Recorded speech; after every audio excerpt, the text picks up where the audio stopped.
1,000 citations on Google Scholar. A collection of his work was published at the Essential Hyland, Bloomsbury 2018, and he is the editor of 2 book series with Bloomsbury and Routledge, was founding co-editor of the Journal of English for academic purposes, and was co-editor of Applied Linguistics.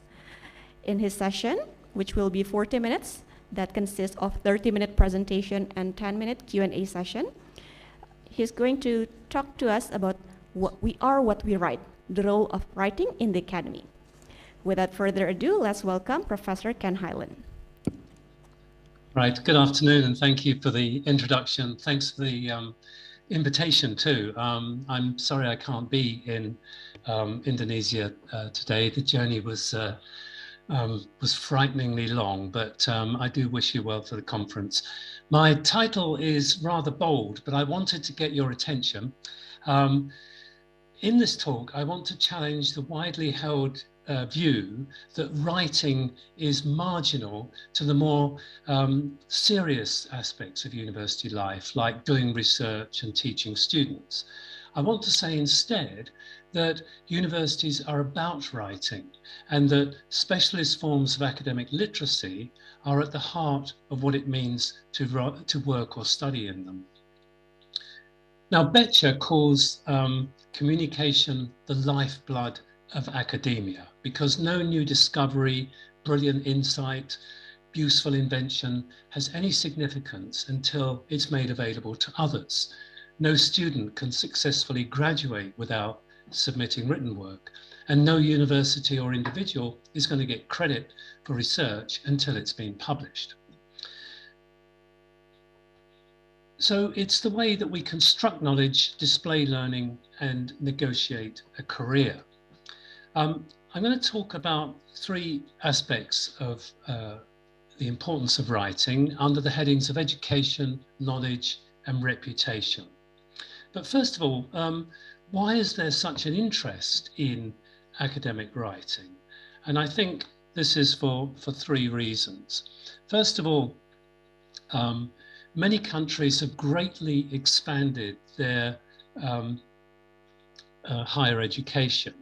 So in the UK, for example, the number of universities has massively increased, and 40% of the eligible population now go to university, compared with 2% 50 years ago.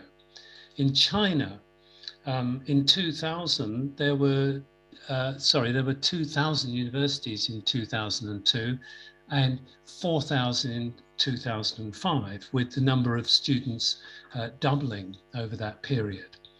Now, this movement from an elite to mass education means there's a more culturally, socially, linguistically heterogeneous group of students in our classes than ever before.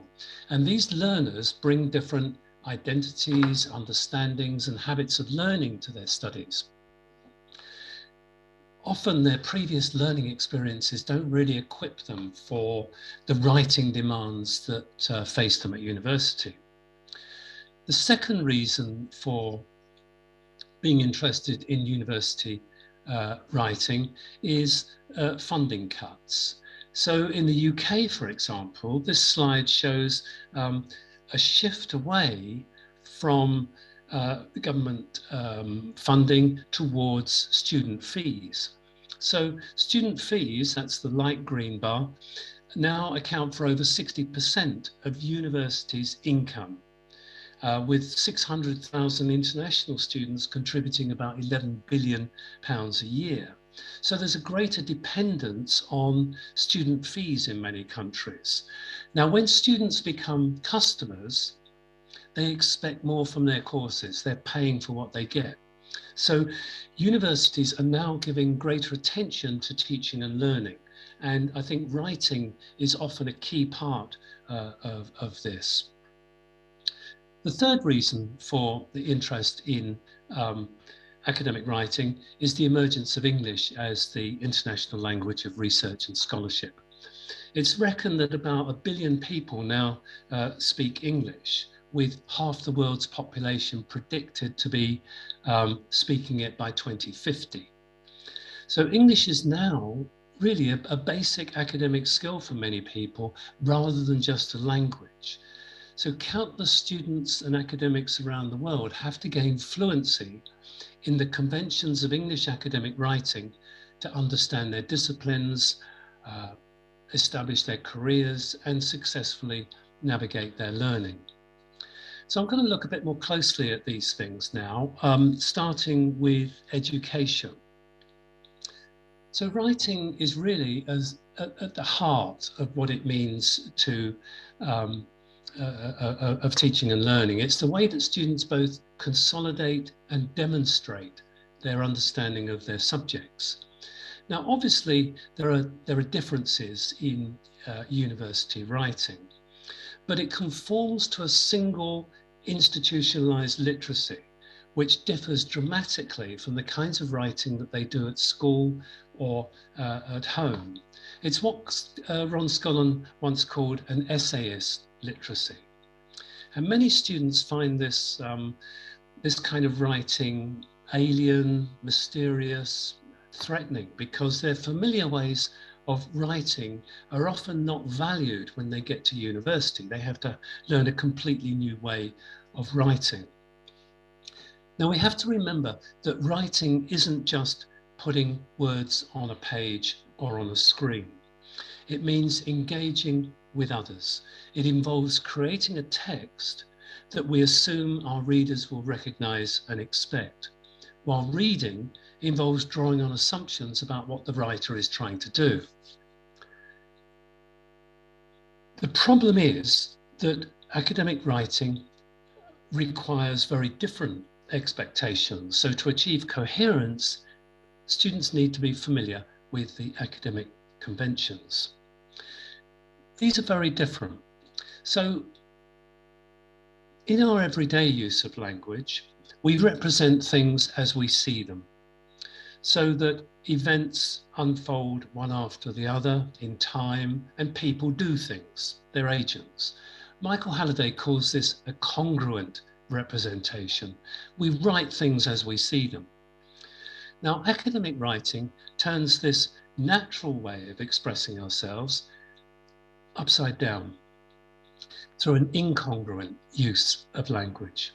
It treats events as existing in cause-effect networks. It disguises the source of claims. It foregrounds events rather than actors. And it engages with meanings which are defined in the text rather than in the physical context.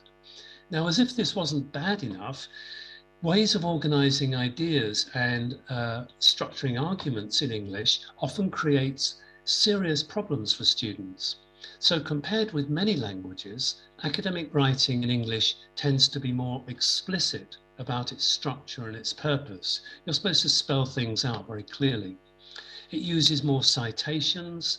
It's generally intolerant of digressions. It's very cautious in making claims. It packages processes as things, and it spells out steps in an argument using sentence connectors. So English teachers spend a lot of time in their classes familiarizing students with ideas like nominalization, impersonalization, sentence connectives, meta-discourse, hedging, and citation. But while academic writing is very different to everyday language, we often blame students for their difficulties. So their problems are seen as kind of laziness or previous poor schooling. But this assumes a model of writing which separates language, context, and writers. It sees students as all the same. They're trying to learn a set of skills independently of their purposes, their identities, and their course of study. So here, literacy is a set of rules and technical skills for encoding and decoding meanings. And at university, this idea has two important implications. First of all, by separating language from context, it suggests that academic language is all the same. It's just a little bit harder than the language we use at home. Now, what this means is that many language centres teach an abstract proficiency. It ignores disciplinary writing needs, and this limits the effectiveness of language instruction. So the EAP comes to be, English for Academic Purposes, is seen as support for academic work, not academic work itself, not something central to what students need. Secondly, if we see academic writing as an extension of everyday language, then writing difficulties are the student's fault. As I say, the problems can be put right with a few English classes. And this encourages both teachers and students and their subject tutors to see writing instruction as a kind of grammar top-up for weak learners, rather than something that is central to the way they can understand their disciplines. But research shows that writing is what people do, not a set of abstract skills. Effective texts aren't just grammatical sentences strung together. Instead, it's closely related to how disciplines understand the world. So students have to learn to speak the language of their disciplines to succeed. They learn their disciplines not by memorization, but by writing. So learning a subject means to be closely linked with learning to write a subject. The second part of my talk is knowledge. Now let's look at the connection between writing and knowledge for a moment. Academic writing enjoys a privileged status in the world, really. It's what Lemke once called the discourse of truth, a guarantee of reliable knowledge based on a close analysis of what the real world is like. So knowledge is built on experiment, induction, replication, and academic papers in this view are just the ways that we report these facts. But observations have to be interpreted. Induction is not truth. So while we can be sure about the cases we observe, we can't be sure of the generalizations that we make from them. As the physicist Stephen Hawking once said, a theory may describe a range of observations, but beyond that, it makes no sense to ask if it corresponds to reality. We don't know what reality is independent of a theory. So there's always going to be one way of interpreting data. And this shifts attention from results to writing and the ways that academics argue their claims. Claims have to be presented in ways that readers expect, considering their objections and their expectations. And writers in different disciplines represent themselves, their work and their readers in very different ways. So physicists don't write like philosophers and lawyers don't write like linguists. Let's take a few examples. First of all, if we're thinking about lexis, disciplines have different ways of talking about things. They name and describe the world in different ways. And this makes it difficult to identify a common vocabulary to teach students across all disciplines. Clearly, there are different uses of content words. So this slide shows the most common content words in textbooks in applied linguistics and biology. And there's no overlap at all. Students doing these disciplines have totally different vocabularies. Less obviously, a study that Police and I did some years ago of 4 million words of academic discourse found that many items on the academic word list actually have very different frequencies and meanings across different fields. So consist means stay the same in the social sciences and composed of in the sciences. Volume means book in applied linguistics and quantity in biology. Abstract means remove in engineering and theoretical in the social sciences. So words which look the same have very different meanings across fields. Knowledge is also constructed through the use of different genres. So different fields value different kinds of argument and set different writing tasks. So in the humanities and social sciences, analysing and synthesizing from different sources is important. In science and technology, on the other hand, describing procedures, defining objects, planning solutions are needed.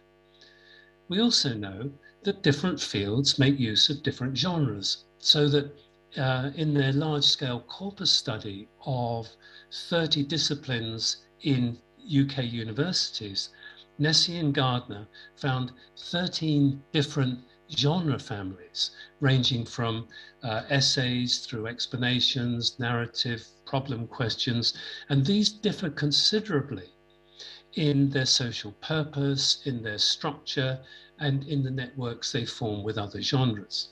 So we can't assume that students are writing the same genres. Disciplines also use language differently because choices express the different beliefs and practices of the disciplines.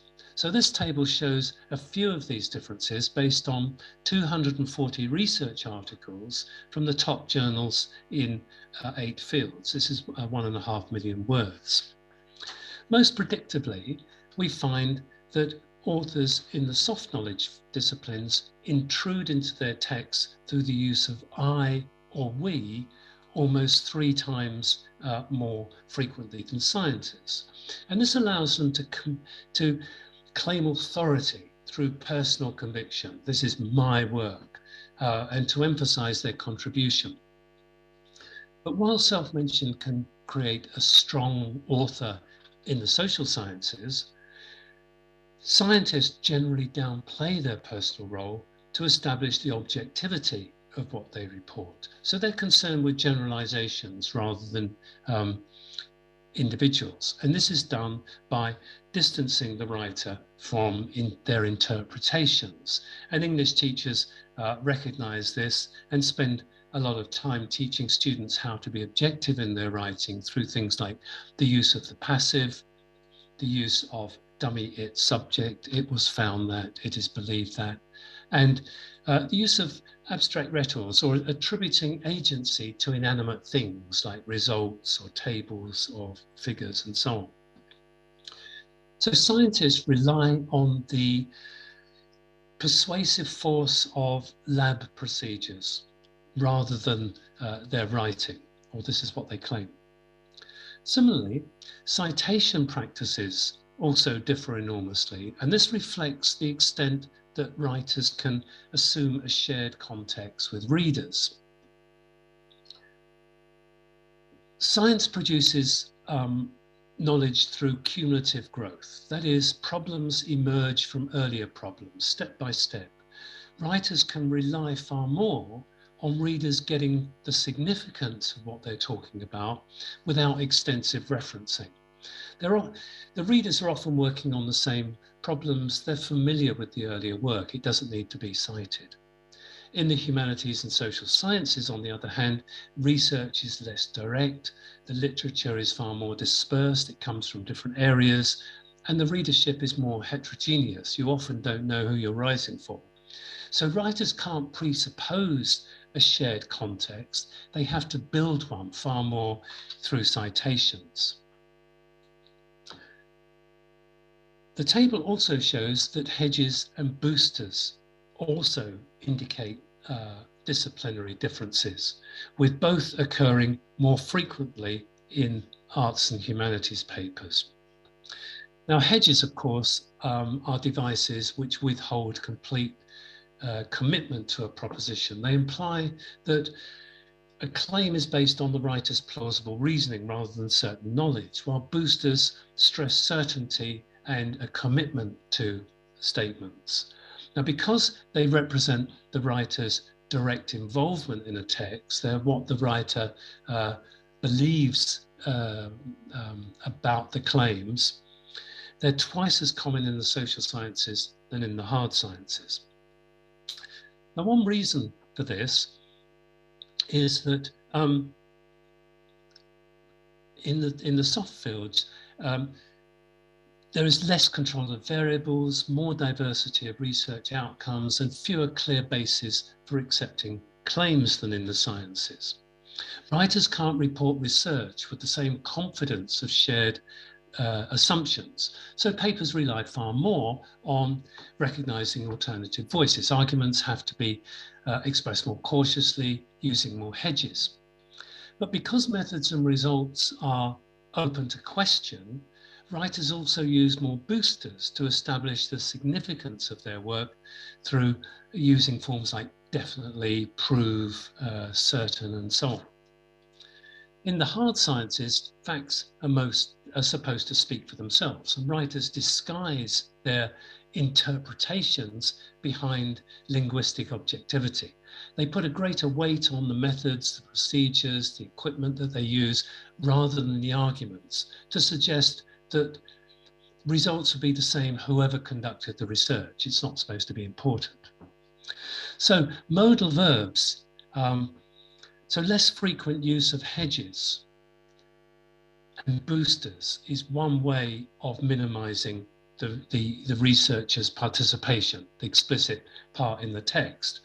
So is the use of modals rather than cognitive verbs, because modals can downplay the person making the evaluation. So we find more statements like this in the sciences. It takes the writer out of the text.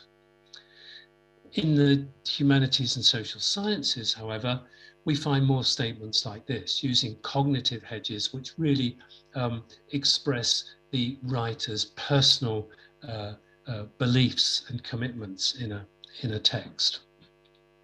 The final feature I just want to mention here is directives. Now, these instruct the reader to perform an action or to see things in a way determined by the writer. And they're expressed through imperatives like consider, note, imagine, and obligation modals, must, should, have to, ought to, and so on. And these direct the reader to three main kinds of activity.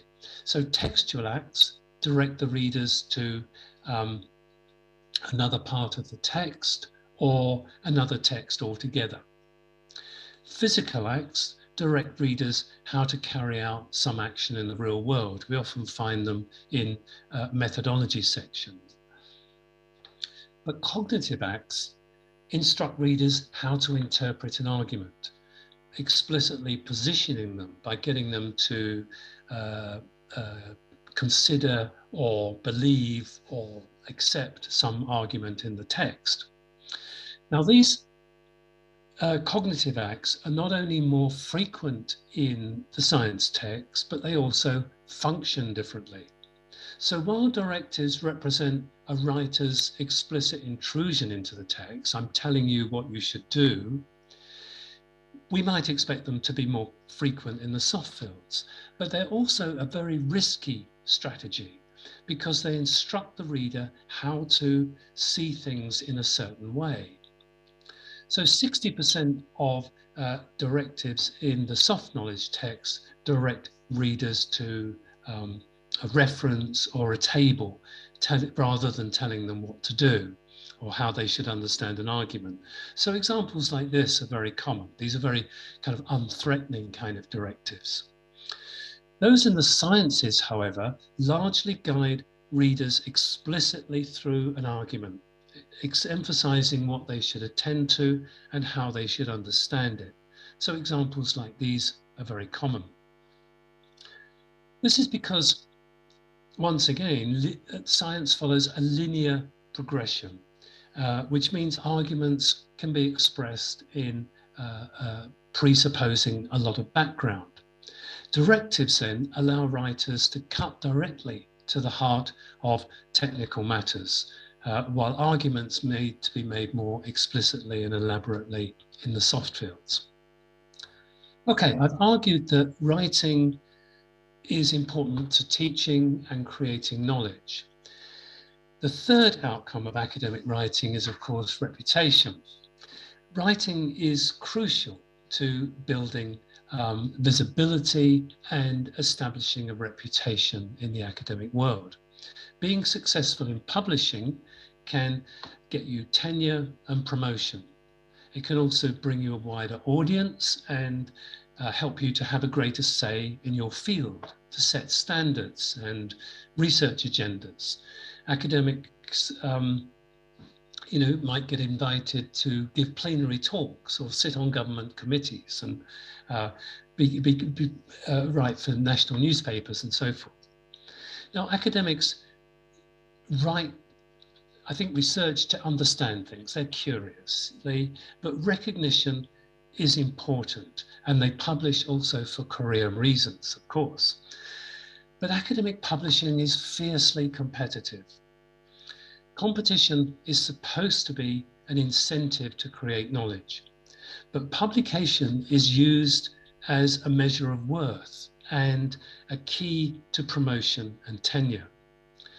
The introduction of government research assessment exercises in many countries increases the pressure.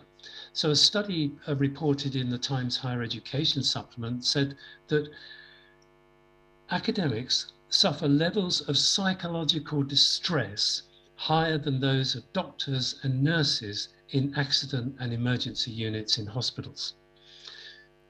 So writing then writing is both the stick and the carrot which keeps us going. This is what James Watson said. He's the Nobel laureate for the discovery of DNA. It starts at the beginning. If you publish first, you become a professor first. Your future depends on some indication that you can do something by yourself. Competitiveness is dominant, the chief emotion in the field. So the pressure to publish has never been greater. There are now 8 million scholars around the world in 17,000 universities, publishing in 43,000 recognized journals. 3 million peer-reviewed articles were published last year with 1.8 billion full-text downloads. So a lot of it is going on. And 95% of publications in the Science Citation Index are in English. Like many academics around the world, Indonesian scholars also have to publish in Western journals. The Chinese have become very successful of it, producing about 20% of all papers. So English dominates for the moment. There are two ways of looking at this. Clearly, a lingua franca facilitates the exchange of ideas far more effectively than a polyglot system. But there's a real danger that many second language writers will be hampered from participating in global scholarship. And this may deprive the world of ideas developed outside of the English language speaking centers of research. Okay, just to conclude very quickly, you may think that I've overemphasized the importance of writing in the academy. Being a successful student academic involves critical abilities, determination, and so on. Hard work and brilliance will certainly get you a long way, but we're ultimately defined and judged by our writing. To put it bluntly, we are what we write, and we need to understand the distinctive ways that our disciplines have of asking questions, criticizing ideas, and presenting arguments to participate effectively in writing in universities. In some, we have to recognize the central place of writing in our work as teachers, students, and researchers. And to do this means that the teaching of academic writing cannot be separated from the teaching of academic subjects. Thanks for your attention.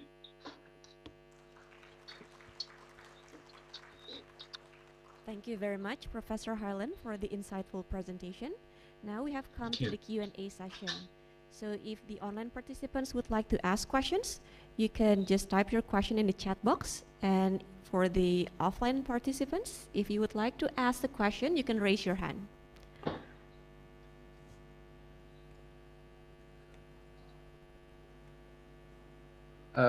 Quick question, if I may. Yeah, sure, Bapak Willy. Ken, as usual, very nice, very meaty presentation.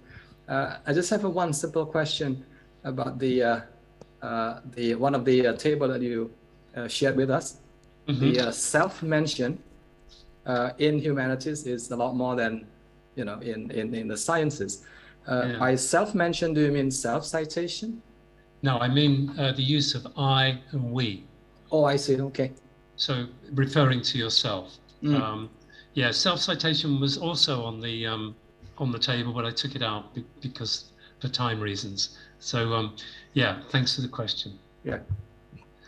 Okay, thank you very much, Pak Willy. Are there any more questions? A question. Okay. Can I ask a question? Sure. Professor Hyland, okay, I like your research, and then have you published this, you know, research in a paper? So we can, you want to cite it, we can mention the, you know, the citation of your paper if we want to use the table. Yeah.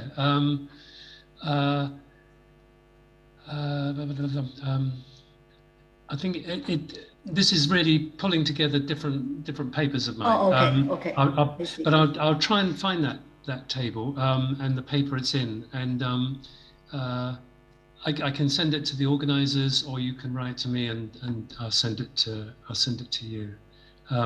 Most of my papers are on the University of East Anglia website, so you can access them there.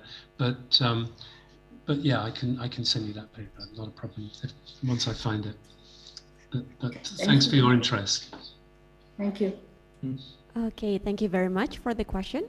There's one more question in the chat box from YS.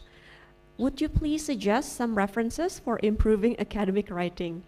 So I'm sure there are plenty of references, but probably Professor Hyland can give the most recommended one. I mean, I'm out of touch with this. There's so many books at so many different levels. I mean, it really depends on who your students are and what disciplines they're in and what level they're working at. I mean, I think the best academic writing textbook is the Swales and Feek. That is for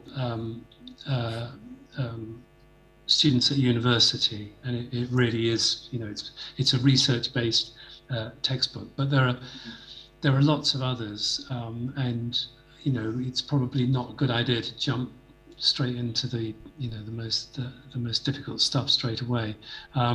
Perhaps Prof. Willy might have more ideas than me on this, but there's a lot of stuff out there. Also online, there's some very good websites on teaching academic writing. Again, I'd have to look them up, but yeah, I mean, look at these books, you know, academic writing, it's it's an ocean. Yeah, it's an ocean. Yeah. Okay, we will read a related question. Sorry for interrupting you. Would you please repeat the name of the book that you have just said? Oh, it's John Swales and Christine Feek.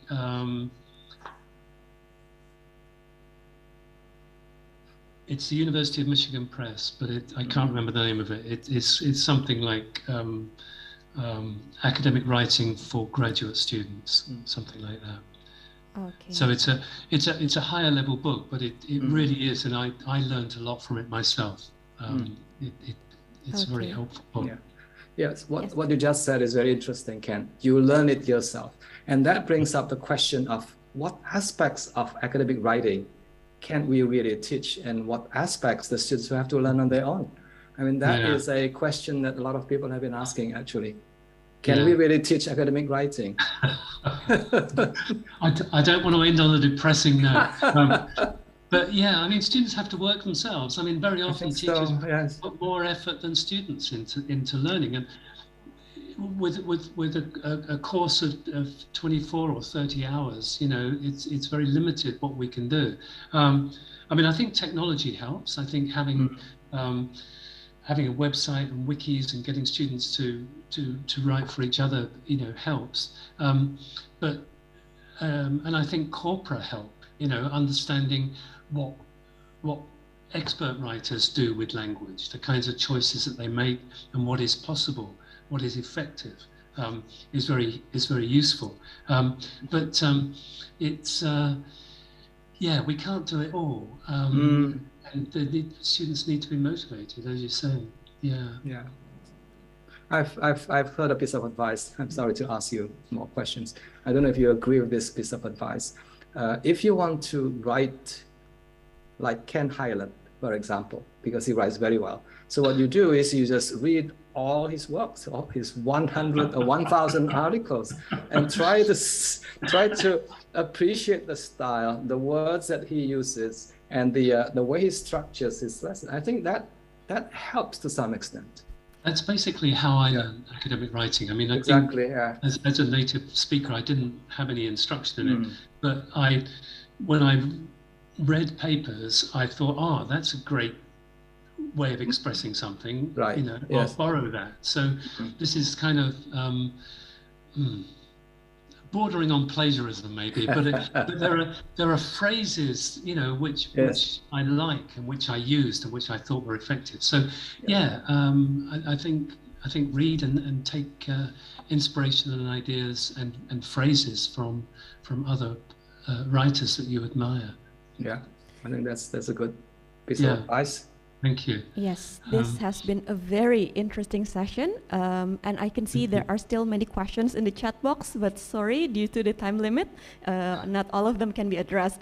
So perhaps if later Professor Hyland can type the answers in the chat box, I'm sure they will really appreciate your responses. Okay, since we have come to the end of this session, I would like to say thank you once again to all participants who have participated in the Q&A session and everyone who has been attending the session.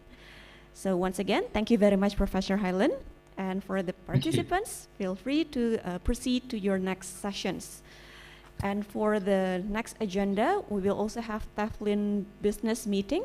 So for all TEFLIN board members, TEFLIN partners, and representatives from affiliates, please remain in this room, for the offline participants, but for the online, of course, you can proceed to your next session. Thank you. Recording stopped.